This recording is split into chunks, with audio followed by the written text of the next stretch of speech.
Aston Martin have been making moves left, right and centre in the past couple of months, and even though nothing is currently seen with their performance, it seems like they're invested in the long-term picture, or more precisely from 2025 onwards, with Newey very likely to sign the contract that would put him in the opposite direction of what he previously hinted, which was a more sit-back role in the team. Could we see Aston Martin fight for championships from 2026 onwards? And more importantly, will Verstappen continue the trend of personnel leaving Red Bull and join forces with his old friends Newey and Honda? Adrian Newey has been one of the most influential engineers in Red Bull for the past 18 years, which is why a lot of fuss was created from the other teams when he declared his availability as he stepped down from his role in the Austrian team. But from all of the teams on the grid, two have emerged as potential suitors: Aston Martin and Ferrari, with the latter one now being further away compared to the Silverstone-based squad in terms of signing the man who put Red Bull in such a great lead under the newly regulated era in 2022.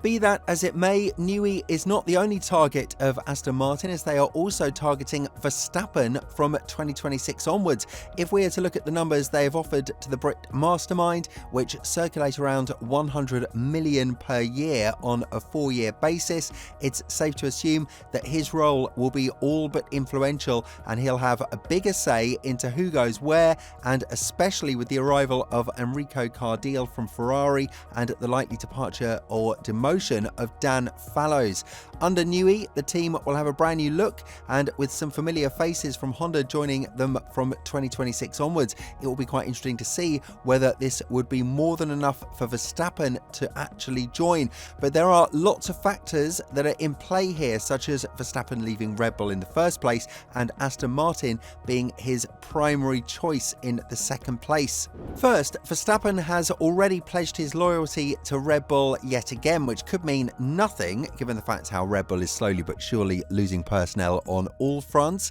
and with how they handled the entire Perez situation, it could very well mean that Max doesn't have enough trust in the team to push in the right direction. Obviously, now that he's changed his tone and mentality, and now that he is adamant that there is no more performance to be found from the car, but you have to extract everything you can from the current package, it's a direct indicator that the RB20 is going to remain as it is, with upgrades likely not delivering nearly as much performance as the team would have hoped for. Even though Verstappen is in the clear lead to win the championship in the drivers category, there is still doubt if the underperformances continue and drivers like Norris or Hamilton pick up the pace in the last 10 races. But even without this, the Constructors' Championship is likely to be thrown away to McLaren at least, with Mercedes also emerging as a serious contender to dethrone Red Bull from the top two. These are all situations that can and will influence Max's decision as to where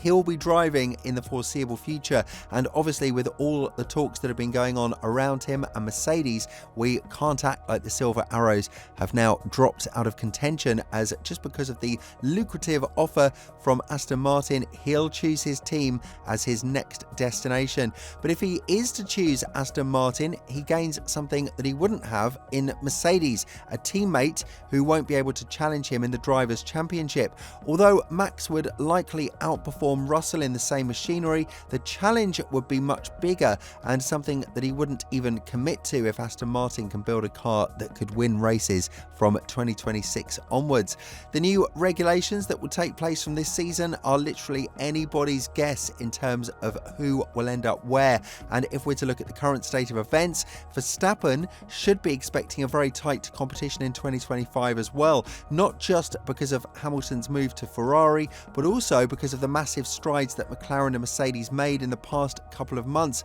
And with Red Bull unable to find fixes to their problems, it's a very genuine reason for Verstappen to leave the Austrian team and look for an environment that would be better suited for his driving skills. Be that as it may, there is another situation in which Verstappen could end up in a competitive squad like Aston Martin, not with Lance Stroll as his teammate, but Fernando Alonso. We all know that the investments Lance Stroll is currently heavily focused on are primarily revolving around his son Lance Stroll, who is one of the greatest disappointments in terms of driver's performance compared to his teammate Alonso. Yet the last couple of races are an exemption because the car has been performing quite poor and Alonso has been quite vocal about solutions that need to be found. But a man from Lawrence's caliber knows and understands that in this sport it's not as easy as it looks. It takes time, and in this particular situation Alonso would have to be patient. But as far as Lance, it seems like he has all the time in the world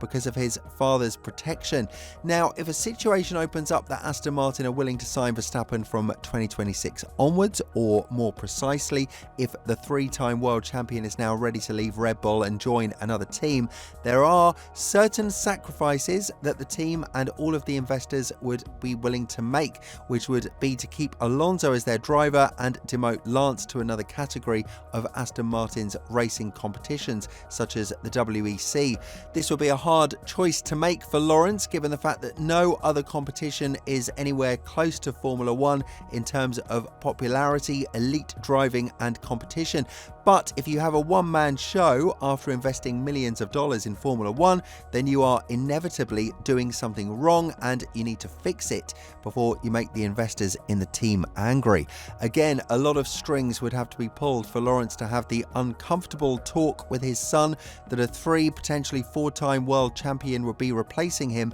as he has to think of the greater good of the team. But a situation that is paradoxically protecting Lance is the fact that a duo of Verstappen and Alonso, while looking good on paper, may not actually be the best option for the team, given the fact that both are alpha males and both will be looking to fight each other extremely hard weekend after weekend. Even though Lawrence is the primary man that needs to be satisfied with the progress that Aston Martin is yet to make, he's been selling minor stakes of the team to other companies such as Arctos, which means that there are more than one side now involved in this entire saga, and simple as that, these sides will look at both of the championships as equally important and wouldn't want to enter the race weekend knowing that there will be only one driver who can fight for the win. If the regulations bring the teams to a much closer competitiveness than we'd originally think, then what every team would desperately need is two strong performing drivers, similar to what McLaren, Mercedes and Ferrari have right now.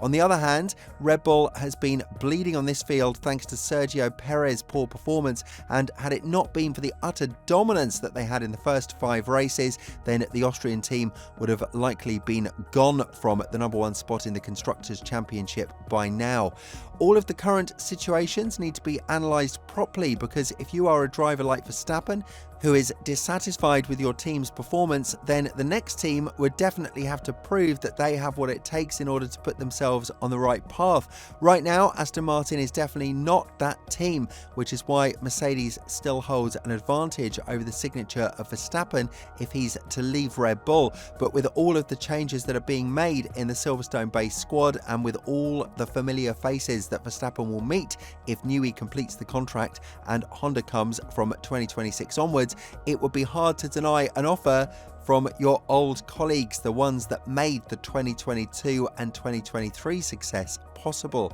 I'm not saying it was all Adrian Newey in this regard, but ever since he left the team and pointed out the mistakes that the engineers of Wash didn't want to fix or listen to, we have started to see the downfall of Red Bull and them admitting that the upgrades are not working. In a similar fashion to this, everything that Dan Fallows learned from him and transferred to Aston Martin has evaporated in the moment that he had to bring decisions on his own. With all this in mind, do you think that Newey and Verstappen are poised to go to Aston Martin? And if so, do you think that they are the missing pieces to the Silverstone-based squad in terms of fighting for the championship in both categories? Let us know down in the comments below, and once you've done that, have a look at the video that's appearing on your screen right now.